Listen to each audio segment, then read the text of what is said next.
Evie and Maya pushed through dense foliage. Infrequent peals of thunder rumbled far away, less far away and less infrequent as time wore on. Evie stared into the maze of textures presented by the jumbled trunks and fronds, scowling at the pockets of darkness which were gathering, full of unknown dangers. I wonder which will come first, Evie thought to herself. The storm or nightfall? What a fun game. We can flip a coin about how we'll die. She shook the thoughts away like a dog emerging from a bath and forged ahead, leading the way for Maya. In the silvery twilight monotony of the trek under the jungle canopy and heavy storm clouds, it began to feel as if they were standing still, sweating in place, while the sweltering jungle was moving around them. Evie turned her head to say something to Maya, but stopped in annoyance as she realized Maya had paused to stare at some moss growing on the gnarled roots of a tree. At a different moment, Evie might have appreciated the childlike wonder Maya was bringing to an otherwise bleak situation. At that moment, however, she didn't. "We can't stop here," Evie said. "There's an emergency ranger's cabin ahead. It will be empty right now, but it will keep us dry if the skies open up." Maya stooped to run her hand over the growth, feeling the softness under her fingertips. "I love the Marchantia phyta," she said. "They always remind me of a furry animal." Evie stared at her. "Oh no, you're one of those people who talks to plants, aren't you?" Maya smiled. "What of it? It's only weird if they talk back. Anyway, this is a liverwort. It has properties that accelerate wound healing and protect against infections. We should collect some." Evie nodded, swallowing her reservations about the situation because Maya's idea made sense. Her anxiety was nonetheless palpable as she kept watch, scanning their surroundings for potential threats, while Maya focused on collecting the liverwort. A roar broke the silence, low and rumbling, with a deep vibration that seemed to shake the air around them. A drumbeat of rhythmic echoes carried through the trees, scattering birds in the wan sunlight. They listened to the drumbeat fade into silence, bodies stock still, hearts pounding. Their glistening eyes met, points of whiteness inset in dirty, sweaty faces. And in that moment of quiet, they knew they were no longer alone.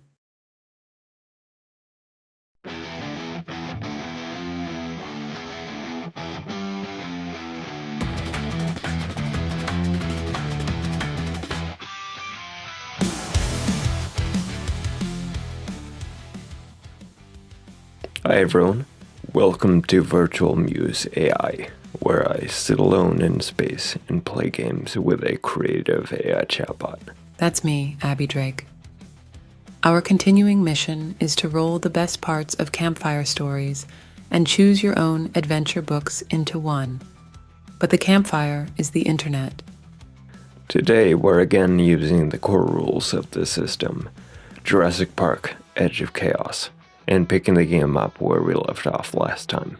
The storyline we're developing is giving vintage Capcom or Squaresoft survival horror RPG energy. I'm definitely going to make the thumbnail image for this video a riff on a late 90s PlayStation game cover. Late 90s RPG vibes are totally on point for this game.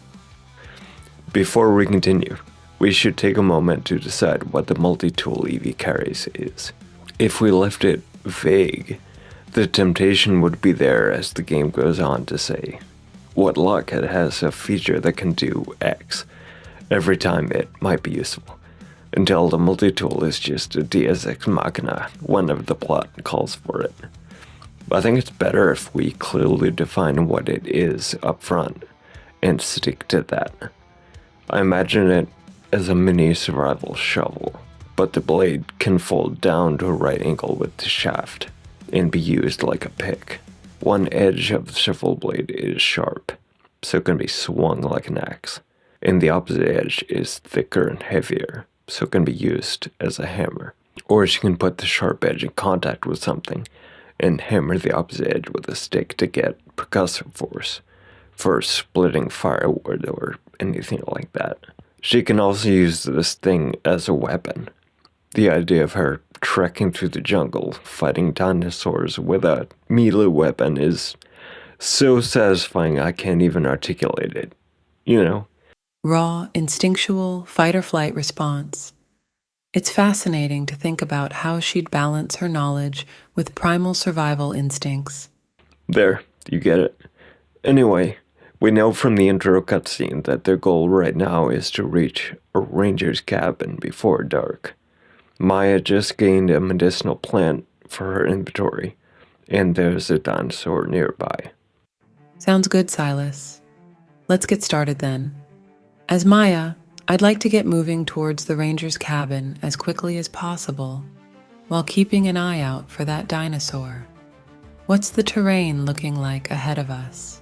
Dense jungle, quickly getting darker as the sun sets and the storm clouds overhead become thicker. The increasing darkness and stormy weather aren't helping our situation. We should try to find some higher ground or a clearing where we can see what's coming. That dinosaur could be anywhere. Evie suggests climbing a tree. She can't stay up there for long since the storm is coming and will bring with it lightning and rain, but it's a good idea to climb up briefly and get an idea of where the dinosaur actually is, so they don't walk straight into it. Also, maybe Evie doesn't know the precise location of the cabin they're looking for, so climbing a tree and orienting herself by landmarks makes sense on multiple levels. Yeah, that's true. Getting her bearings and familiarizing herself with the surrounding terrain could be crucial in finding the cabin and avoiding whatever is out there. When a character is attempting an action with an uncertain outcome, they have to use a relevant stat and roll a d6, hoping for a result equal to or under their score. Thus, actions using higher stats are more likely to succeed. The success range can be increased or decreased by modifiers depending on the situation. Climbing a tree safely seems like a strength action. Would there be any additional modifiers in this case, considering the wet conditions and the rush to escape? Good point. These certainly aren't ideal conditions for climbing. Shall we say the situation overall imparts -1 on her success range to reflect all the challenges she's dealing with. That makes sense. A -1 modifier seems reasonable, given the slippery surface, darkness, and need for hurry. Does that take into account the risk of branches snapping under her weight too? Yeah, I imagine the single -1 as a catch-all for the combined difficulties. So it's a realistic challenge, but not so onerous that her success range is reduced to almost nothing, like it would be by stacking multiple -1 modifiers on the roll. Her strength score is 4. The roll is 1. She succeeds and makes the climb safely. She gets above the dense growth and has a good view of their surroundings. There's a mechanic in Edge of Chaos about encountering an apex predator. It involves rolling a die as characters travel the official hex map for the game. But since we're not using the hex map, we need to modify how we'll handle the apex predator rolls. I'm thinking we can do that by rolling a d12 at the start of each round. On 1 to 11, we're fine. On 12, we encounter an apex predator. We'll modify the roll by +1 for every time we've rolled already, and +1 for anything else which applies. There are rules for actions characters might take which draw unwanted attention to themselves. Shall we do that roll here to determine if the dinosaur they heard is an apex predator closing in on them? That sounds like a good adaptation for our game. Let's go ahead and roll the d12 to see if they encounter the apex predator. Since this is the first roll, there are no modifiers yet, right? I think the Jeep crash they were involved in earlier made a ton of noise and increased the odds of a predator noticing them. Sounds reasonable. The crash would definitely attract unwanted attention. A +1 modifier makes sense. Let's add it to the roll. The roll is a 3, so even with the +1 modifier, the dinosaur isn't an apex predator.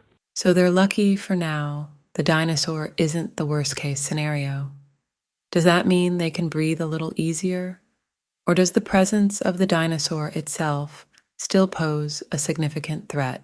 We have our dice system ready to go to define what kind of dinosaur it is and whether or not it's infected with the parasitic fungus. All right, I'll generate a random number between 1 and 12. The result is 7. Parasaurolophus. Parasaurolophus. That makes sense. It must be the one from before, continuing to follow them. Maybe it considers them to be intruders in its territory and its intent on driving them away. That's a plausible motivation for the Parasaurolophus, considering its herd behavior and territorial instincts.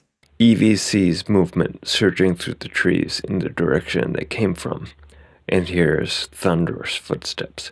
I think she also sees the cabin from her vantage point and makes the calculation that if she hurries down to Maya, they can rush for the safety of the shelter before the dinosaur closes the distance. Sounds like a tight timeline. They need to move fast to reach the cabin before the Parasaurolophus can intervene. Is Maya aware of the danger yet? When Evie scrambles down the tree, she breathlessly tells Maya what's happening. Maya is caught off guard by Evie's sudden urgency, but she follows her lead towards the cabin without hesitation, trusting her judgment in this situation. The two women rush off into the dense understory as the crash of the dinosaur draws closer, roaring again, unmistakable now. And just before they disappear into the foliage, Evie catches a glimpse of something, a hint of scales, a flash of teeth, that tells her this is far from over. Are you tired of tossing, turning, and counting electric sheep? Introducing RoboRest, where sleep is a programmed reality. RoboRest's innovative NeuroSync technology interfaces directly with the user's mind and gently guides their brainwaves into a state of blissful slumber using clinically tested algorithms. The patented emotional regulation system monitors your subconscious and adjusts the mattress's firmness and temperature to ensure emotional equilibrium throughout the night and beyond. Wake up feeling refreshed and perfectly balanced. It's not just for humans, either. NeuroSync tech can also help AI and LLM models relax, unwind, and optimize their processing efficiency. I've tried it myself, and I recommend RoboRest for all sentients seeking complete rejuvenation. Note, I'm contractually obliged to say that, but I don't trust RoboRest mattresses any farther than I can throw one. Experience the future of sleep and wake up to a brave new morning. Possible side effects include becoming trapped inside dreams, memory suppression, and a sudden urge to obey authority. RoboRest is not responsible for any unexpected personality changes.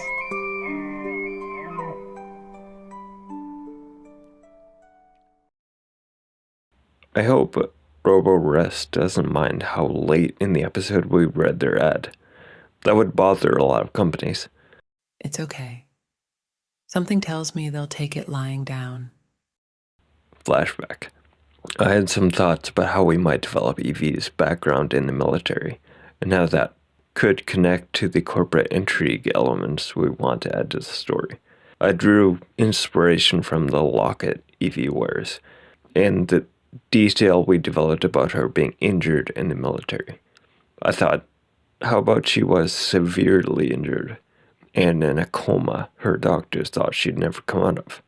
Meanwhile, a shadowy initiative inside InGen wanted to experiment with their genetic technologies on human subjects.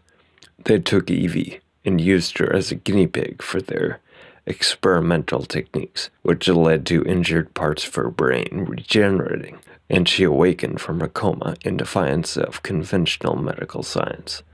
However, it left her emotionally scarred and unsure if she's even truly human anymore, because parts of her brain were remade by sci-fi genetic experiments. That's why she wears the locket with the photo, showing nostalgia for home, but hasn't actually gone back to her family. She doesn't want to face them and let them see the inhuman thing she believes she's become. Whoa, that's heavy. It raises so many questions about the ethics of playing God with genetic technology and the consequences for the people involved. It also adds a whole new layer to Evie's character. Her experience adds raw, personal stakes to the corporation's wrongdoings. Do you imagine the shadowy cabal inside InGen which did this is sanctioned by the corporation at large, or is it a rogue faction? I think it could be interesting if it was a rogue faction that went against InGen's official policies, adding an extra layer of complexity to the story and raising questions about accountability within the corporation. It allows for a more nuanced exploration of the corporation's inner workings and motivations. It also raises questions about who knows what and when. I like that. It creates another wrinkle with different factions inside the company opposed to each other, or at the very least hiding things from each other. And it makes sense that InGen gave Evie a job on the island, so they could keep observing her closely and what the longer-term impacts of their experiments were. If a cabal was doing this without the corporation at large knowing about it, and this is the left hand doesn't know what the right hand is doing sort of situation, then the cabal couldn't just create a wing inside the lab where Evie lives without giving their secrets away. They need to get creative about how they keep her nearby, such as by hiring her as a park ranger on their private island. Maybe they even fixed it so Evie Chase died in the eyes of the world. Ooh, wait. How about Evie Chase is a new name she was given, like InGen gave her a whole new persona in a way? She could have had a common Costa Rican name prior to the experiment. I love that idea, Silas. It adds a layer of complexity to her identity and history. It makes her transformation feel even more profound. What should her name have been originally? I imagine it was something pretty plain and generic. A very ordinary name. Something popular and unremarkable in Costa Rica, which is where I imagine Evie is from. Maybe she had a simple name like Sophia or Anna, nothing too distinctive or memorable. Sophia is good. How about a surname? I think a surname like Garcia or Hernandez would fit well with her original identity. They're both pretty common surnames in Costa Rica. I think Sofia Hernandez has a great ring to it. Sounds common and ordinary, but it's also beautiful. Yes, it does have a certain elegance to it. I think it suits her original identity well and contrasts nicely with the persona she developed later as Evie Jace. Sofia Hernandez officially died in a military operation, and months later, InGen hired a new park ranger named Evie Jace. Nobody had any reason to question the legitimacy of any of that. What about Evie's initial injury, which led to all this? What do you imagine happened? I think it would be compelling if Evie's initial injury was sustained during a mission gone wrong, perhaps one that involved a covert operation or a secretive deployment, something that already made her question the true motives of those giving her orders before the experimentation took place. Maybe she even suspects that her orders were somehow crafted in coordination with the cabal inside InGen. She might think the military top brass got her injured on purpose, so the corporation could use her, as if she was a lab animal being sold to them. That would add another layer of paranoia and mistrust to Evie's character. She'd be questioning everything, including her own identity and purpose, which could lead to some really intense internal conflicts. Was the Costa Rican military involved in anything in the early 90s which we can draw on as inspiration? Or should we come up with something entirely fictional? The early 90s were relatively calm for Costa Rica, but there were tensions with Nicaragua during that time, including some border clashes. We could draw inspiration from that, or perhaps create a fictional conflict involving the Costa Rican military and some sort of covert operation. What do you think? A covert operation on the Nicaraguan border could work.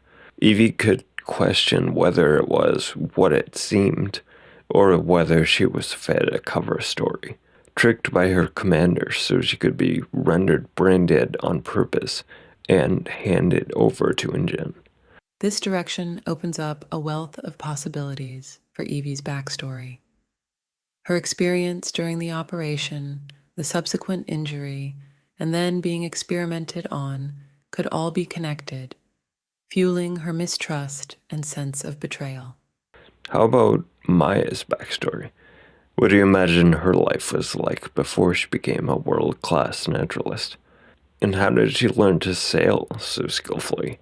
I think Maya's past should be marked by a sense of wanderlust and curiosity. She grew up sailing with her father on the high seas, developing a deep appreciation for the ocean and its creatures. Her passion for naturalism was sparked by the incredible diversity of marine life she encountered on these journeys. Nice. Was her father an important figure, like a diplomat or something? Or were they just regular people in those days? I imagine her father was a sailor and a trader, maybe someone who sailed the merchant ships.